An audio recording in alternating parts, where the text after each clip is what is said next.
Kapan sih akhirnya nantinya Dr. Reza sendiri akan speak up Bang perihal kasus ini? Sampai dengan Dr. Reza itu tidak disudutkan dicari kesalahannya. Ya, kalau berbicara normatif, berbicara fakta, saya jamin Dr. Reza berbicara seperti itu. Dan terkait Wan Prestasi sendiri mungkin sejauh ini seperti apa ya? Nah itu dia. Jadi saya lucu gini. Wan Prestasi itu ya rekan media itu diatur di dalam 1243 KUH Perdata, 1234 KUH Perdata, ya. Kemudian 1320 KUH Perdata. Itu jelas, ya.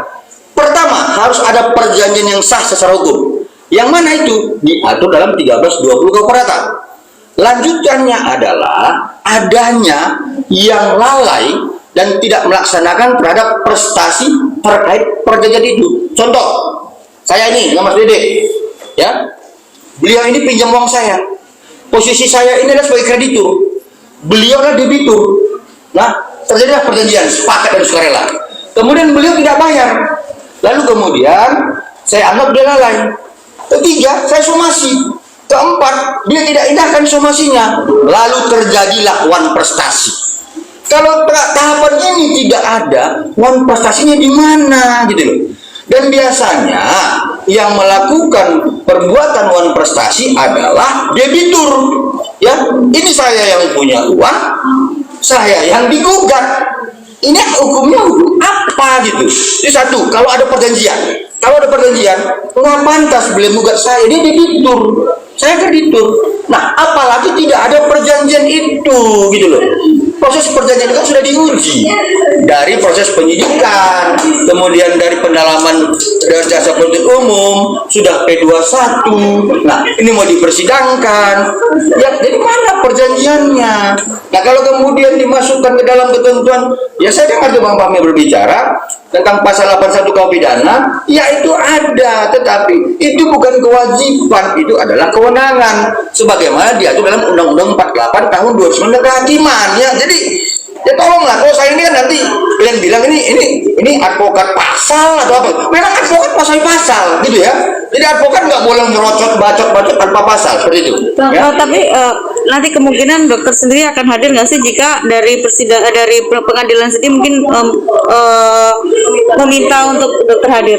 Ya, jadi begini, di dalam proses persidangan itu kan ada aturan hukum acara. Saya sebutkan, ya, Herjen Inlans Reglement, ya itu hukum acara.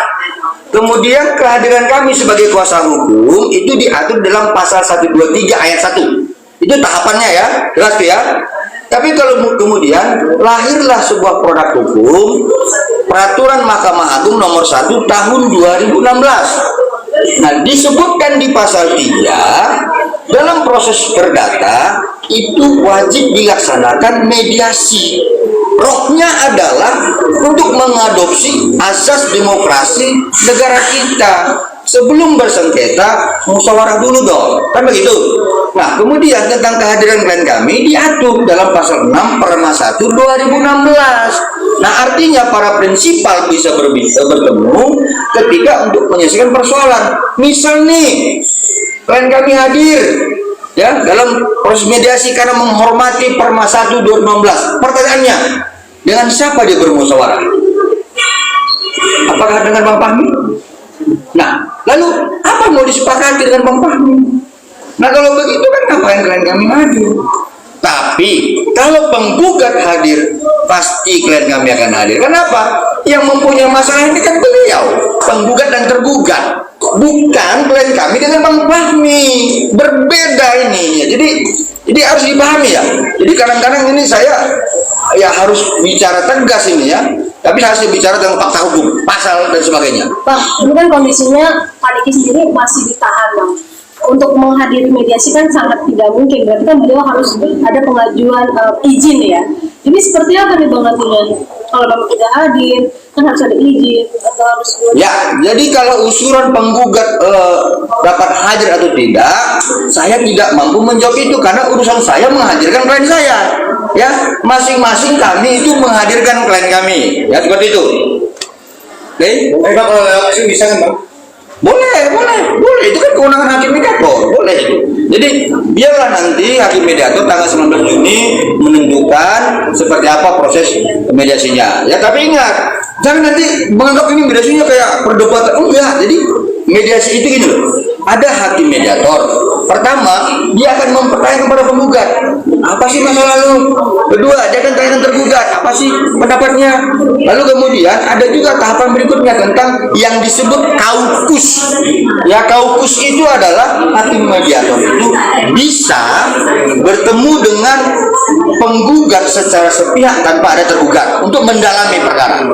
Kemudian bisa juga hakim mediator mendatangi secara khusus si tergugat untuk mendalami perkara. Lalu kemudian terakhir dia akan menentukan sikap dan memberikan saran kepada penggugat tergugat. Ini belum ada perdebatan-perdebatan seperti yang kalian lihat di persidangan yang sebelumnya, belum, masih ini mediasi gitu. Ya, seperti itu. Bang, tapi rencana tanggal 19 akan datang nggak dokter sendiri? Kalau saya datang.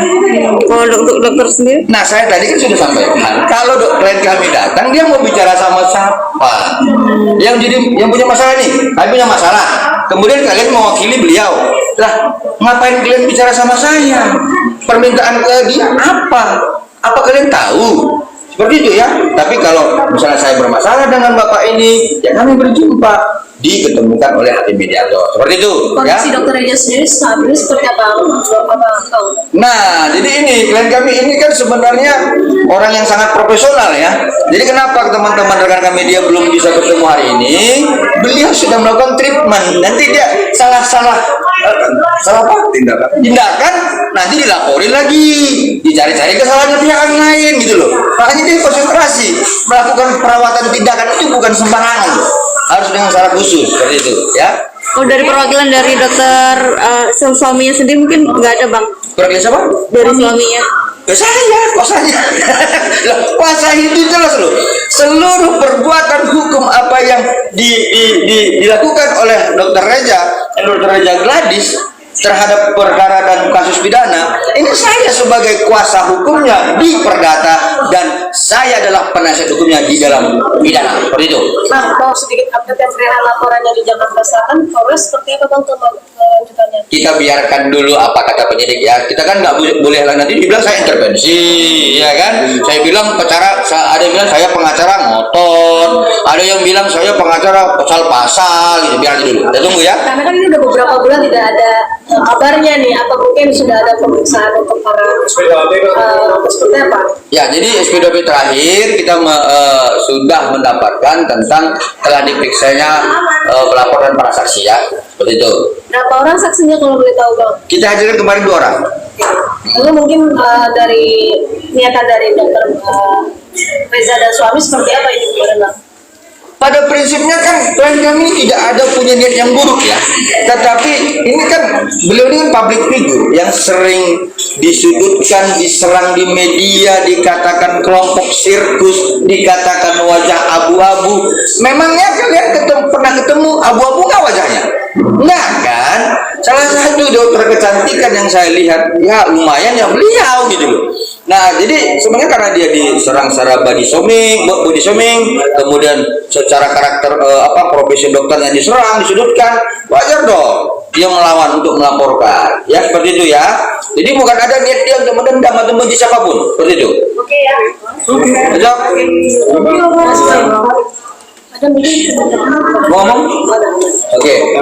Mana espresso tadi? Bukan duduk ya. Terima kasih ya Bang.